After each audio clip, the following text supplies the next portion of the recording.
SM history তোমাদের সকলকে স্বাগত। আজকে আমরা আলোচনা করব দশম শ্রেণীর ইতিহাস থেকে বঙ্গদর্শন পত্রিকা সম্পর্কে। এই বঙ্গদর্শন পত্রিকা সম্পর্কে আমাদের যে আলোচনা, সেই আলোচনায় প্রশ্নটি কিভাবে হতে পারে, অর্থাৎ এখান থেকে কি কি ধরনের প্রশ্ন হতে পারে সে সম্পর্কে আগে একটু জেনে নিই। যেমন ধরো, প্রথম প্রশ্ন হিসাবে যদি এমন প্রশ্ন হয় যে বঙ্গদর্শন পত্রিকা ভারতের ইতিহাসের উপাদান হিসেবে কতটা গুরুত্বপূর্ণ, তাহলে যে ধরনের উত্তর আমরা দেব সেই উত্তরটি আমরা লেখার চেষ্টা এখানে করেছি। তাছাড়াও প্রশ্নটি আবার ঘুরিয়েও হতে পারে, যেমন ধরো ইতিহাসের উপাদান হিসাবে বঙ্গদর্শন পত্রিকা থেকে কি কি জানা যায়।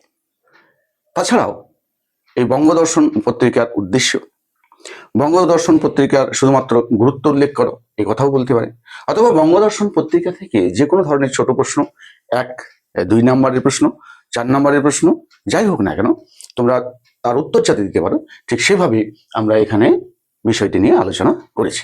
তাহলে চলো দেখে নেওয়া যাক আজকের আমাদের এই আলোচনা। তোমরা দেখতেই পাচ্ছ যে আমরা বোর্ডে আগের থেকেই বিষয়টা লিখে রেখেছি যে বঙ্গদর্শন পত্রিকা, এবং এই বঙ্গদর্শন পত্রিকার যদি গুরুত্ব আসে তাহলেও তোমরা এই উত্তরটি লিখতে পারবে।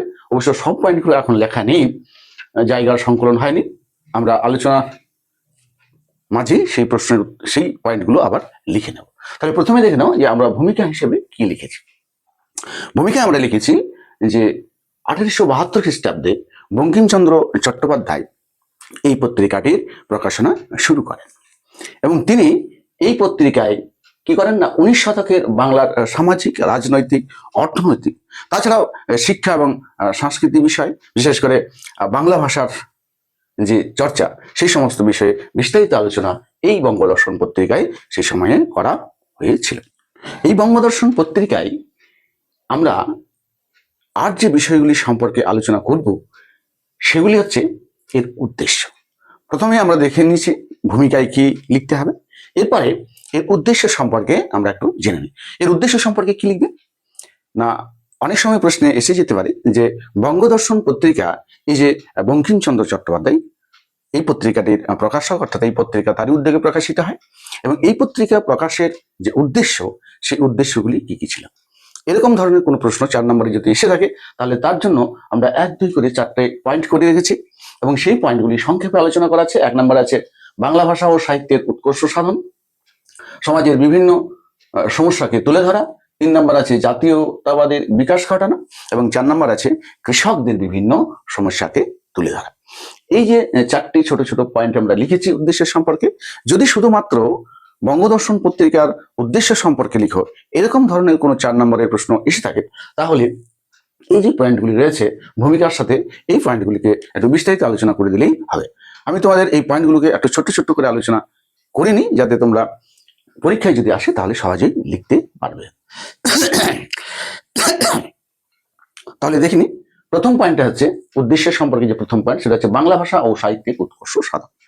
এই যে পত্রিকা, এই পত্রিকাটি মূলত একটি মাসিক পত্রিকা, এবং এই পত্রিকায় বঙ্কিমচন্দ্র চট্টোপাধ্যায়ের উদ্যোগে প্রকাশের প্রথম সময় থেকেই বিভিন্ন সাহিত্য, অর্থাৎ বিভিন্ন লেখকদের কাব্যগ্রন্থ, গল্প, কবিতা, উপন্যাস আর সাহিত্য, এগুলি একের পর এক প্রকাশিত হতে থাকে, এবং বঙ্কিমচন্দ্রের নিজের যে লেখা, সেই লেখার অধিকাংশ এই পত্রিকা থেকেই তিনি প্রকাশ করেছিলেন। সুতরাং এই যে উচ্চমানের যে লেখাগুলি প্রকাশিত হতো এই পত্রিকার মাধ্যমে, যার ফলে কি হয়েছে না, বাংলা এবং সাহিত্য ও সংস্কৃতির এবং বাংলা ভাষা ও ব্যাকরণের কি হতো না, অনেকটাই উন্নতি সাধন সম্ভব হয়েছিল। এরপরে আমরা দেখে নেব দ্বিতীয় পয়েন্টটি, সেটা হচ্ছে সমাজের বিভিন্ন সমস্যাকে তুলে ধরা। বঙ্কিমচন্দ্র চট্টোপাধ্যায় অত্যন্ত ব্যঙ্গ এবং বিদ্রুপাত্মক রচনার মাধ্যমে এই পত্রিকায় সেকালীন, অর্থাৎ তৎকালীন সমাজের বিভিন্ন বিষয়গুলোকে তিনি একে একে তুলে ধরতেন। কিভাবে? সে সময়ে বাংলায় একটা নতুন কালচার এসে যায়, সেটা হচ্ছে বাবু কালচার। বাবু কালচার কি না, তৎকালীন সময়ে ইংরেজি শিক্ষিত যে সমস্ত জনগণ ছিলেন, বিশেষ করে শিক্ষিত সম্প্রদায়, তাদের অনেকেই ইংরেজ তোষণ নীতি নিয়ে চলতেন, অর্থাৎ ইংরেজদের দেওয়া সুবিধাগুলিকে ভোগ করতেন এবং তাদের বিভিন্ন বিষয়গুলিকে সমর্থন করতেন, এবং সেই সমর্থন দিয়ে তারা সমাজে কি করতেন, সমাজে একটা উচ্চ জীবনযাপন, অর্থাৎ তারা নিজেদেরকে শিক্ষিত এবং ভদ্র সম্প্রদায়ের ব্যক্তি হিসাবে ঘোষণা করতেন বা দাবি করতেন আর কি। এই যে বাবু সম্প্রদায় ছিলেন, এরা অহেতুক কি করতেন, বাংলা সংস্কৃতি এবং বাঙালির যে সংস্কৃতি সেগুলিকে অবহেলা করতেন এবং খ্রিস্টান ধর্মের যে সমস্ত কালচারগুলি রয়েছে সেইগুলিকে সমর্থন করে তারা অহেতুক ভারতীয় সংস্কৃতিকে অপমান করতেন। এরকম এক কালচার, সেটাই হচ্ছে মূলত তৎকালীন সময়ের একটা বাবু কালচার আর কি। এই বাবু কালচারকে তিনি অত্যন্ত ব্যঙ্গ এবং বিদ্রুপাত্মক রচনার মাধ্যমে কঠোর সমালোচনা করেছিলেন তার এই গ্রন্থে, তার এই পত্রিকার মাধ্যমে। এরপরে দেখে নেব জাতীয়তাবাদের বিকাশ। এই জাতীয়তাবাদের বিকাশ, এই যে উদ্দেশ্য বলছি, তাহলে এই পত্রিকার আরেকটা মূল উদ্দেশ্য সেটা হচ্ছে কি, বাংলা তথা ভারতবর্ষের জাতীয়তাবাদের বিকাশ ঘটানো। অর্থাৎ বিভিন্ন পত্রপত্রিকায় যেমন জাতীয়তাবাদের বিকাশ ঘটানো হতো বিভিন্ন রচনার মধ্যে দিয়ে, বিভিন্ন ভারতীয় স্বাধীনতা সংগ্রামীদের উৎসাহিত করে, ঠিক সেরকম এই পত্রিকার, এই মাসিক পত্রিকার মাধ্যমে বঙ্কিমচন্দ্র চট্টোপাধ্যায় তিনি ভারতবর্ষের জনগণের মধ্যে জাতীয়তাবাদ, দেশাত্মবোধ এবং ভারতীয় জনগণের মনে যে ঐক্য সেটাকে গড়ে তোলার জন্য তিনি চেষ্টা করেছিলেন। এরপরে আমরা দেখে নেব পরের যে পয়েন্টটি, সেটা হচ্ছে কৃষকদের সমস্যাকে তুলে ধরা। তৎকালীন সময়ে ভারতবর্ষের যে মূল জীবিকা সেটা হচ্ছে চাষবাস অর্থাৎ কৃষি, এবং এই কৃষি নিয়ে যারা থাকতেন তারাই চাষি। সুতরাং কৃষক যারা রয়েছেন অর্থাৎ যারা চাষবাসের সঙ্গে যুক্ত, প্রায় ভারতবর্ষের অধিকাংশ মানুষই তখন চাষবাসের সঙ্গে যুক্ত ছিলেন এবং তাদের অবস্থার উন্নতির সঙ্গে সঙ্গে দেশের অবস্থার উন্নতি নির্ভর করত। সুতরাং বঙ্কিমচন্দ্র এটা অনুধাবন করতে সক্ষম হন এবং তিনি তাদের সমর্থনে প্রচার করেন যে যেহেতু ভারতবর্ষের অধিকাংশ জনগণ কি কৃষক, সুতরাং তাদের উন্নতির জন্য চেষ্টা করতে হবে এবং তাদের উন্নতি হলেই দেশের উন্নতি হবে। এবং এই উদ্দেশ্যে তিনি কৃষকদের সমস্যাগুলি এই পত্রিকার মাধ্যমে তুলে ধরার একটা উদ্দেশ্য রেখেছিলেন। তাহলে এই হচ্ছে উদ্দেশ্য সম্পর্কে আমাদের বিস্তারিত ব্যাখ্যা। যদি 4 নম্বরে কোনো প্রশ্ন আসে, এই উদ্দেশ্য সম্পর্কে যদি কোনো 4 নম্বরের প্রশ্ন এসে থাকে, তাহলে তোমরা তার উত্তরটি হিসাবে এই পয়েন্টগুলো লিখে তার বিস্তারিত ব্যাখ্যা করে নিলেই হয়ে যাবে। এরপরে আমরা দেখে নেব যে ঠিক এই যে বঙ্গদর্শন মাসিক পত্রিকা, এই মাসিক পত্রিকাটির গুরুত্ব কি, বা এমন হতে পারে যে প্রশ্নটি এমন এলো যে এই মাসিক পত্রিকা থেকে অর্থাৎ বঙ্গদর্শন পত্রিকা থেকে ইতিহাসের কি কি বিষয় জানা যায় বা কি কি জানা যায় বা এখান থেকে কি আমরা জানতে পারি, তাহলে কিভাবে লিখবে সেই পয়েন্টগুলো আমরা 1, 2, 3 অর্থাৎ ক, খ, গ করেছি এবং পরে আরো 2-1টা পয়েন্ট করে নেব, সেটা আমরা একটু ব্যাখ্যা করে নিই যাতে তোমাদের বুঝতে সুবিধা হয়। তাহলে এখান থেকে যে প্রশ্নগুলি আসতে পারে সেগুলি সম্পর্কে তোমাদের একটু আলোচনা করে দিই। সেটা হচ্ছে যে বঙ্কিমচন্দ্র চট্টোপাধ্যায়ের এই যে বঙ্গদর্শন পত্রিকা, এখান থেকে প্রথম প্রশ্ন হিসেবে আসতে পারে যে বঙ্গদর্শন পত্রিকা প্রথম কখন প্রকাশ হয়। তাহলে তার উত্তর হিসেবে লিখবো 1872 খ্রিস্টাব্দে এই বঙ্গদর্শন পত্রিকা প্রথম প্রকাশ হয়। এই পত্রিকার প্রথম সম্পাদক কে ছিলেন না, সম্পাদক সম্পর্কে একটা বিস্তারিত আলোচনার প্রয়োজন রয়েছে, যদিও এখানে পয়েন্টটি করা নেই, তবু তোমাদের আলোচনা করে নিচ্ছি। এই যে বঙ্গদর্শন পত্রিকা, এই বঙ্গদর্শন পত্রিকার প্রথম যিনি সম্পাদক তিনি হচ্ছেন এই প্রকাশক নিজেই, অর্থাৎ বঙ্কিমচন্দ্র চট্টোপাধ্যায়। উনি হচ্ছেন প্রথম প্রকাশক, অর্থাৎ প্রথম প্রকাশক বা প্রথম সম্পাদক লিখতে পারেন, সম্পাদক সরি, প্রথম সম্পাদক হচ্ছেন বঙ্কিমচন্দ্র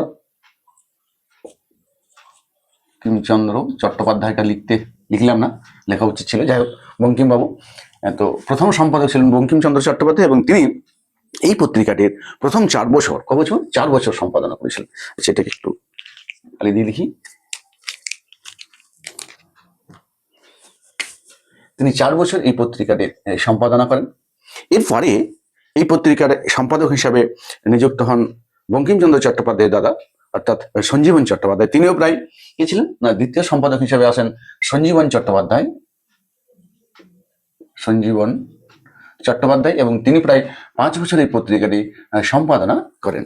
পরবর্তীতে 1901 থেকে 1905 এই সময়কাল পর্যন্ত এই পত্রিকাটি আবার প্রকাশিত হয় এবং এই পত্রিকাটি সেই সময়ে নবপর্যায়ী বঙ্গদর্শন এই নামে প্রকাশিত হতো এবং এই সময়কালে এই বঙ্গদর্শন পত্রিকার সম্পাদক ছিলেন স্বয়ং রবীন্দ্রনাথ ঠাকুর। তাহলে এই প্রসঙ্গে যদি কোনো প্রশ্ন আসে সম্পাদক বিষয়ে, তাহলে আশা করি তোমরা তার উত্তর নিশ্চয়ই দিতে পারবে, তাই তো? নিশ্চয়ই পারবে, তাই না? তো যাই হোক, এরপরে আমরা তাহলে দেখিনি যে এই বঙ্গদর্শন পত্রিকার গুরুত্ব কি বা এই বঙ্গদর্শন পত্রিকা থেকে ঠিক কি কি বিষয় জানা যায়। প্রথম পয়েন্ট হিসেবে আমরা করেছি, দেখে না এখানে, যে তৎকালীন সামাজিক, রাজনৈতিক, অর্থনৈতিক এবং সাংস্কৃতিক বিষয়ে গুরুত্বপূর্ণ তথ্য পাওয়া যায় এই বঙ্গদর্শন পত্রিকা থেকে, যা দিয়ে কি করা যায়, ইতিহাস আলোচনা করা যায় বা ইতিহাসের গুরুত্বপূর্ণ তথ্য পাওয়া যায়। এরপর প্রথম পয়েন্ট হিসেবে আমরা তাহলে রাজনৈতিক বিষয়টাকে আলোচনা করে নিতে পারি, অর্থাৎ রাজনৈতিক ক্ষেত্রে এই বঙ্গদর্শন পত্রিকা থেকে ঠিক কি কি জানা যায়। প্রথমে আমরা কি লিখেছি দেখে নাও। বঙ্কিমচন্দ্র চট্টোপাধ্যায় তার, তোমরা জানো যে বঙ্কিমচন্দ্র চট্টোপাধ্যায়ের একটা উপন্যাস, তার নাম হচ্ছে কমলাকান্তের দপ্তর। এই কমলাকান্তের দপ্তর এটি প্রকাশ পেয়েছিল কোথায় না, এই বঙ্গদর্শন পত্রিকায় ধারাবাহিকভাবে এটি প্রকাশিত হয় এই উপন্যাসটি। এবং এছাড়াও বহু লেখকের বহু উপন্যাস এবং কবিতা, গল্প ইত্যাদি এখান থেকে প্রকাশিত হতে থাকে। তার মধ্যে বিশেষ কয়েকজন নামকরা লেখকের নাম আমরা করতে পারি, যেমন ধরো রমেশচন্দ্র দত্ত, হরপ্রসাদ শাস্ত্রী, দীনবন্ধু মিত্রের নাম তো তোমরা জানোই, এবং ওনারও লেখা এই বঙ্গদর্শন পত্রিকায় প্রকাশ পেয়েছিল। তো স্বাভাবিকভাবে এই যে পত্রিকাগুলি প্রকাশ পাচ্ছে, এই পত্রিকাগুলির মাধ্যমে তৎকালীন সমাজের বা তৎকালীন রাজনীতির ক্ষেত্রে যে বিভিন্ন বিষয়, বিশেষ করে ভারতের স্বাধীনতা সংগ্রাম সংক্রান্ত, জাতীয়তাবাদ সংক্রান্ত বহু বিষয় এই পত্রিকায় প্রকাশিত হতে থাকে। এবং ভারতীয় জাতীয়তাবাদের উত্থান বা ভারতীয় জাতীয়তাবাদের বিকাশের ক্ষেত্রে এই পত্রিকা একটা বিশেষ গুরুত্বপূর্ণ ভূমিকা পালন করেছিল। অনেক ক্ষেত্রেই বলা হয়ে থাকে বা তোমরা জানো হয়তো যে বঙ্কিমচন্দ্র চট্টোপাধ্যায় ছিলেন প্রথম ব্যক্তি যিনি তার লেখনের মাধ্যমে ভারতবর্ষের জাতীয়তাবাদকে কি করেছিলেন না, বিকশিত করে তুলেছিলেন। এবং তার যে বন্দে মাতরম গান এবং আনন্দমঠ উপন্যাস, সেই গান এবং তার লেখা আনন্দমঠ থেকে ভারতীয় যে স্বাধীনতা সংগ্রামীরা ছিল তারা যে কতটা উৎসাহিত হয়েছিলেন, বা তারা যে এখান থেকে উৎসাহিত হয়ে কতজন বিপ্লবে পথে যোগদান করেছিলেন বা বিপ্লবে যোগদান করেছিলেন, তার কিন্তু সংখ্যায় গোনা খুবই মুশকিল। তো সেই ঘটনাটি ঘটেছিল এই বঙ্গদর্শন পত্রিকার মাধ্যমে। এছাড়াও পরবর্তীকালে 1901 খ্রিস্টাব্দ থেকে 1905 খ্রিস্টাব্দ পর্যন্ত যখন রবীন্দ্রনাথ ঠাকুর এই বঙ্গদর্শন পত্রিকার সম্পাদক ছিলেন, তখন তিনি স্বদেশিকতার বিষয়ে বা স্বদেশিক ভাবনা চিন্তাকে দৃঢ় করার জন্য অনেক কিছুই বা অনেক লেখালেখি এই পত্রিকার মাধ্যমে করেছিলেন, যার দ্বারা প্রভাবিত হয়ে ভারতের স্বদেশী আন্দোলন অনেকটা কি হয়েছিল না, উচ্চ পর্যায়ে উন্নীত হতে সক্ষম হয়েছিল। এরপরে আমরা দেখে নেব দ্বিতীয় পয়েন্ট হিসেবে, সেটা হচ্ছে যে কৃষকদের অর্থনৈতিক, আচ্ছা ও সামাজিক, তাহলে আমরা রাজনৈতিকটা আলোচনা করে নিলাম, সামাজিকটা বাদ পড়ে গেছে, তাহলে আমরা সামাজিকটা এবার একটু দেখে নিই। সামাজিক বিষয়টা কি না, বঙ্গদর্শন পত্রিকায় সমকালীন সমাজ ব্যবস্থা, শিক্ষিত বাবু সমাজের ইংরেজ তোষামদ, সমাজের চাষিদের অবস্থান, সামাজিক নানা রীতিনীতি বিষয়ে তুলে ধরা হয়েছে। আচ্ছা, আমরা কি বাবু সমাজ সম্পর্কে আগেই আলোচনা করে নিয়েছি, সেটা তো তোমরা দেখলে যে বাবু সমাজ সম্পর্কে, অর্থাৎ বাবু তাদের, অর্থাৎ এই যে বাঙালি বাবু কাদের বলা হতো সেই সময়, সেটা আমরা আলোচনা করে নিয়েছি। এর একটু বিষয় আমরা আলোচনা করি, সেটা হচ্ছে যে আচ্ছা আমরা উদ্দেশ্য সম্পর্কে আমরা আগেই অবশ্য সমাজের বিভিন্ন সমস্যা এই নিয়ে একটু আলোচনা করেছি, তো সেই কারণে হয়তো এই আলোচনাটা আর পয়েন্টে আসেনি। যাই হোক, তবু দ্বিতীয়বার আমরা একটু বিষয়টাকে দেখে নিই। প্রথমে বাবু সমাজ সম্পর্কে আমরা একটু বলে নিয়েছি আগেই, তাহলে সেটা আর বলার প্রয়োজন সম্ভবত হবে না। এবং সমকালীন যে সমাজ ব্যবস্থা সে সম্পর্কে বলা হয়েছে, ইংরেজ সমাজ সম্পর্কে আমরা দেখে নিয়েছি, সমাজের চাষিদের অবস্থান, এই চাষিদের বিষয়টাও আমরা আলোচনা করলাম, সেটা আলোচনা করেছি আমরা যখন কৃষকদের সমস্যা নিয়ে আলোচনা করেছি। এছাড়াও সামাজিক রীতিনীতি ইত্যাদি বিষয়গুলো সম্পর্কে একটু আধটু আমরা আলোচনা করব। এরপর আমরা দেখে নিচ্ছি কৃষকদের অর্থনৈতিক সমস্যা সংক্রান্ত বিষয়টিকে। বঙ্কিমচন্দ্র চট্টোপাধ্যায় ভারতবর্ষের কৃষকদের সম্পর্কে, অর্থাৎ কৃষকদের অর্থনৈতিক অবস্থা সম্পর্কে, তাদের যে অর্থনৈতিক দুর্দশা সেটি তার এই পত্রিকার মাধ্যমে তুলে ধরতে পেরেছিলেন বা তুলে ধরেছিলেন। তিনি অনুভব করেছিলেন, আগেই তোমাদের আলোচনা করেছি যে তিনি অনুভব করতে সক্ষম হয়েছিলেন বা তিনি জানতেন যে ভারতবর্ষের অধিকাংশ জনগণ কৃষক। তো স্বাভাবিকভাবেই তিনি কি করলেন না, যেহেতু অধিকাংশ জনগণ কৃষক, সুতরাং তিনি তার এই পত্রিকায় একটা বিশেষ প্রবন্ধ রচনা করেন, যার নাম ছিল বঙ্গদেশের কৃষক। এই বঙ্গদেশের কৃষক যে প্রবন্ধ, সেই প্রবন্ধে তিনি বলছেন যে আমাদের দেশের অধিকাংশ জনগণ কি না কৃষক, সুতরাং যেখানে তাদের মঙ্গল নেই, অর্থাৎ এই কৃষকদের মঙ্গল নেই, সেখানে দেশের কোনো মঙ্গল হতে পারে না, অর্থাৎ দেশেরও কোনো মঙ্গল নাই। এই যে তার কথা, এই কথার মধ্যেই বোঝা যায় যে কৃষকদের অর্থনীতি বিষয়টাতে বা বিষয় সম্পর্কে তিনি কতটা অবহিত ছিলেন বা কতটা গভীরভাবে ভেবেছিলেন।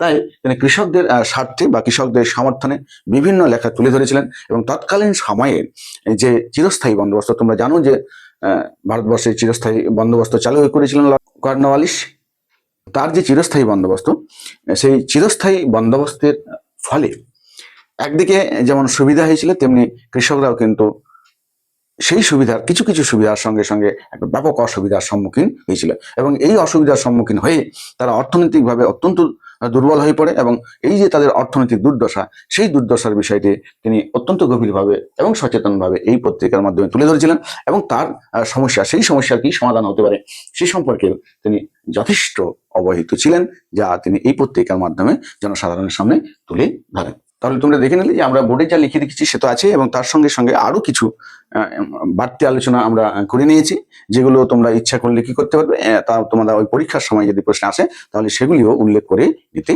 পারবে। এরপরে আমরা তার পরের পয়েন্টটি সম্পর্কে একটু আলোচনা করে নেব। তাহলে পরের পয়েন্টে একটু আলোচনা করলে বাকিটা মুছে নিই, তাহলেই হবে। তাহলে বঙ্গদর্শন পত্রিকার পরবর্তী পয়েন্ট হিসেবে আমরা ইতিমধ্যে 3টে পয়েন্ট লিখেছি, এবং আরেকটা যে পয়েন্ট রয়েছে সেই পয়েন্টটিতে আমরা সাহিত্য এবং সংস্কৃতির বিকাশ এরকম একটা পয়েন্ট করে নিতে পারি, এবং সেই পয়েন্টটি সম্পর্কে আমরা একটু আলোচনা করে নেব। তাহলে এর যে পরের পয়েন্ট, সেই পরের পয়েন্টটি আমরা কি করতে পারি না, সাহিত্য ও সংস্কৃতির বিকাশ এরকম একটা পয়েন্ট হিসাবে আমরা লিখে নিতে পারছি। ভূমিকাটা একটু মুছে নিই।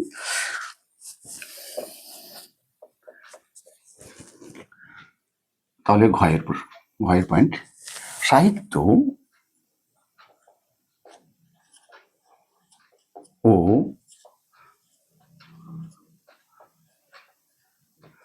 সংস্কৃতির বিকাশ,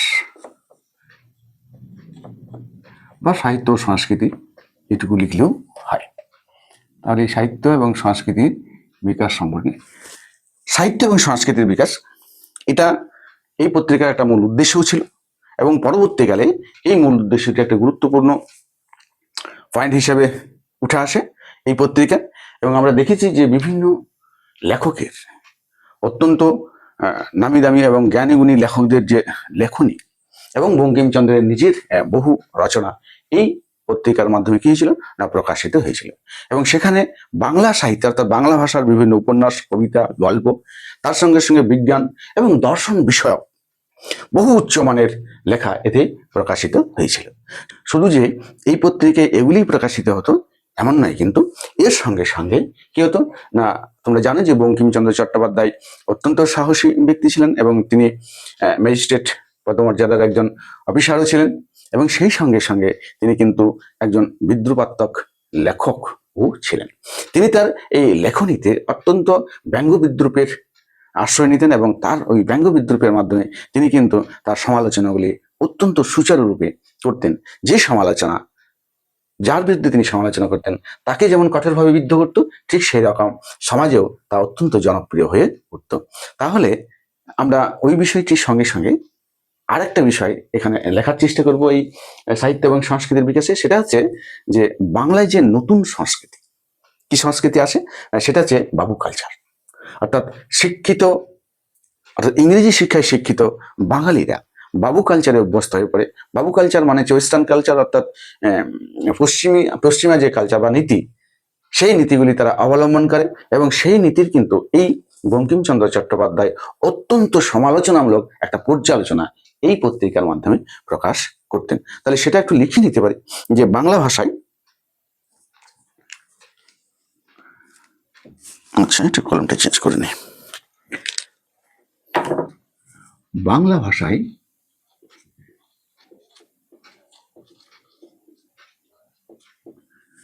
কবিতা, উপন্যাসও লিখতে পারো, উপন্যাস, গল্প, কবিতা, বিজ্ঞান ও দর্শন বিষয়ক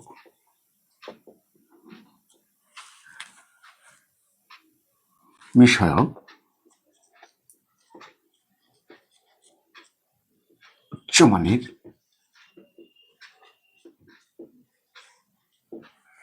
লেখা এখানে কি হতো না, এখানে প্রকাশিত হতো।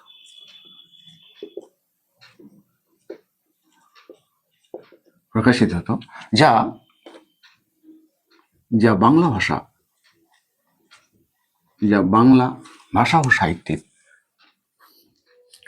ভাষা ও সাহিত্যের বিকাশে যথেষ্ট সাহায্য করত।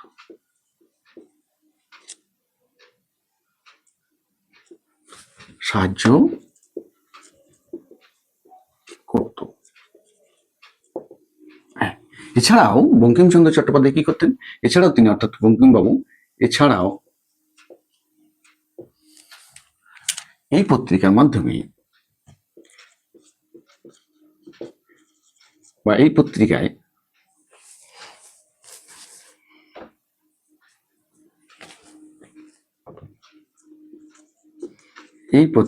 কি করা হতো না, পশ্চিমী যে রীতিনীতি অর্থাৎ পশ্চিমী কালচার বা পশ্চিমী সংস্কৃতিকে, অর্থাৎ ইংল্যান্ড থেকে আসা যে সংস্কৃতি বলতে পারি, সংস্কৃতি এদের কি করা হতো না, সমালোচনামূলক পর্যালোচনা, সমালোচনার মাধ্যমে সেটাকে আলোচনা করা হতো। সমালোচনামূলক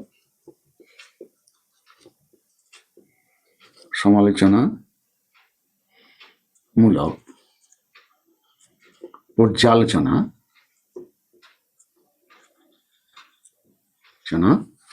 করা হতো।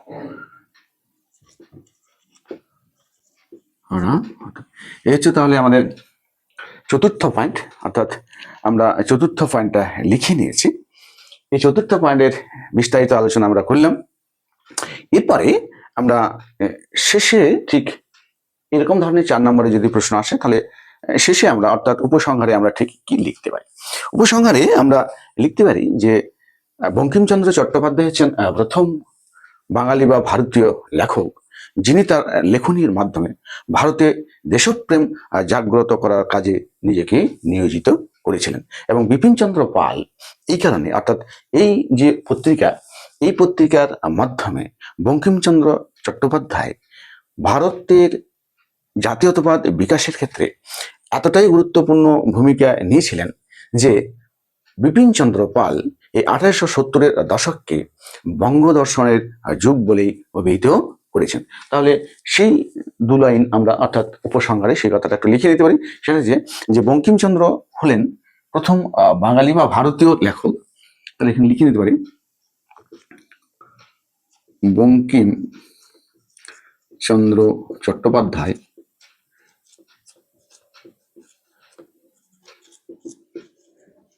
এই হলেন প্রথম ব্যক্তি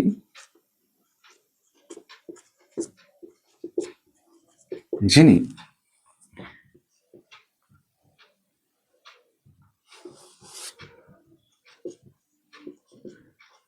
তার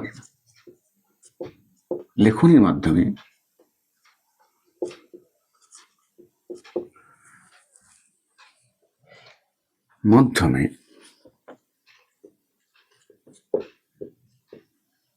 জনগণের মনে দেশপ্রেম জাগিয়ে তুলতে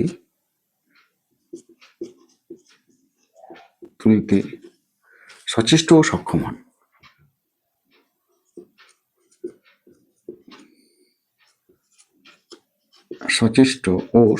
হন। এটা চেষ্টা করেছিলেন এবং সফল হয়েছিলেন,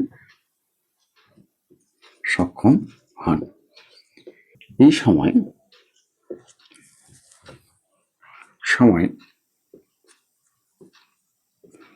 বঙ্গদর্শন পত্রিকা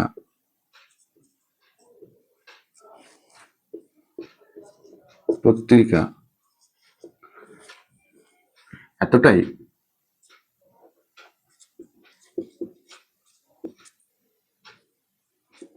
প্রভাব ফেলেছিল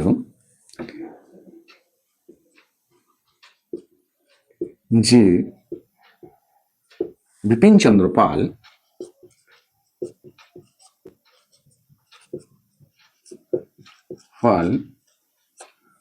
1870-এর যে দশক,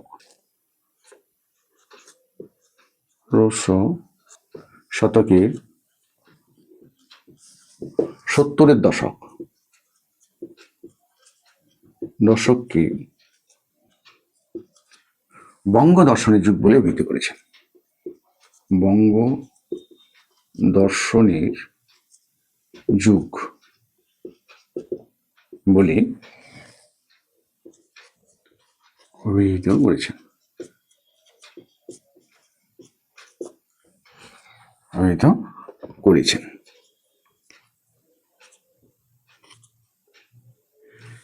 তাহলে এই পর্যন্ত আমরা লিখে নিয়েছি।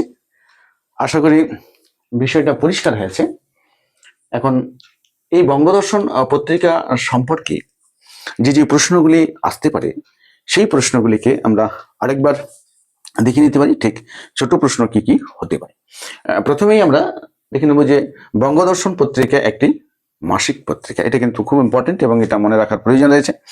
বঙ্গদর্শনের প্রথম সম্পাদক কে ছিলেন? বঙ্গদর্শনের প্রথম সম্পাদক ছিলেন বঙ্কিমচন্দ্র চট্টোপাধ্যায় স্বয়ং।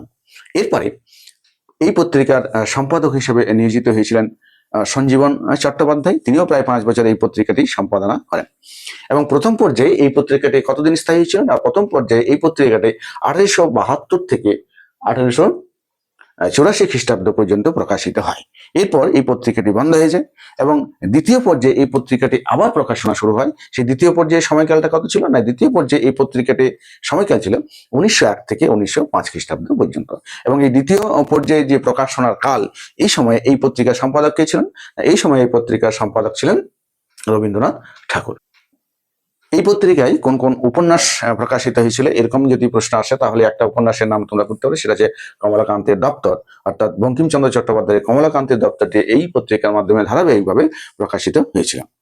এছাড়াও বেশ কয়েকটি প্রবন্ধ রচনা করেছিলেন কৃষকদের সম্পর্কে। প্রশ্নে আসতে পারে যে সাময়িক পত্রিকা এই যে বঙ্গদর্শন, এই বঙ্গদর্শন পত্রিকা কৃষকদের জন্য কোন প্রবন্ধ বা প্রবন্ধে যে প্রবন্ধ বঙ্কিমচন্দ্র প্রকাশ করেছিলেন সেই প্রবন্ধটির নাম কি ছিল? সেই প্রবন্ধটি হচ্ছে আমরা তোমাদের প্রবন্ধটি সম্পর্কে লিখেছি, সেটা আছে যে বঙ্গদেশের কৃষক, এই নামে এই প্রবন্ধটি প্রকাশিত হয় এবং সেখানে বঙ্কিমচন্দ্র কৃষকদের অর্থনৈতিক এবং সামাজিক অবস্থাটি তুলে ধরেছিলেন। এরপরে যে প্রশ্নগুলি আর হতে পারে সেটা হচ্ছে যে এই পত্রিকায় ঠিক কোন কোন লেখকের লেখা প্রকাশিত হতো বা প্রকাশিত হয়েছিল? তখন তোমরা লিখতেই পারো যে দীনবন্ধু মিত্র, রমেশচন্দ্র দত্ত, হরপ্রসাদ শাস্ত্রী, এই সমস্ত লেখকের। এছাড়াও রবীন্দ্রনাথ ঠাকুর তো নিজে রয়েছেন, তাছাড়া বঙ্কিমচন্দ্র তো রয়েছেন, এনাদেরও লেখা এই পত্রিকায় ধারাবাহিকভাবে প্রকাশিত হয়েছিল। তাহলে আমরা বঙ্গদর্শন পত্রিকা সম্পর্কে একটা বিস্তারিত আলোচনা করে নিয়েছি এবং তার প্রশ্নগুলো সম্পর্কেও বলেছি। এরপরে তোমাদের আগেই বলেছি যে ছোট ছোট যে সমস্ত প্রশ্নগুলি, যেমন ধরো উদ্দেশ্য সম্পর্কে যদি আসে তাহলে তোমরা এখান থেকে লিখতে পারবে। যদি এই পত্রিকার গুরুত্ব সম্পর্কে লিখতে বলে তাহলে 4টি পয়েন্ট আমরা করে দিয়েছি, সেই 4টি পয়েন্ট 4 নম্বরের প্রশ্নের উত্তর হিসেবে লিখতে পারবে। তার সঙ্গে ভূমিকাটাও লেখা আছে এবং এই পত্রিকার সম্পাদকীয় সম্পর্কে, অর্থাৎ সম্পাদক কারা ছিলেন সেই সম্পর্কে বিস্তারিত আলোচনা করে নিয়েছি। আশা করি তোমরা এখান থেকে তোমাদের উত্তরটি সহজেই দিতে পারবে। তাহলে আজকের আলোচনা এই পর্যন্তই। দেখা হবে পরবর্তী কোনো একটা ভিডিওতে।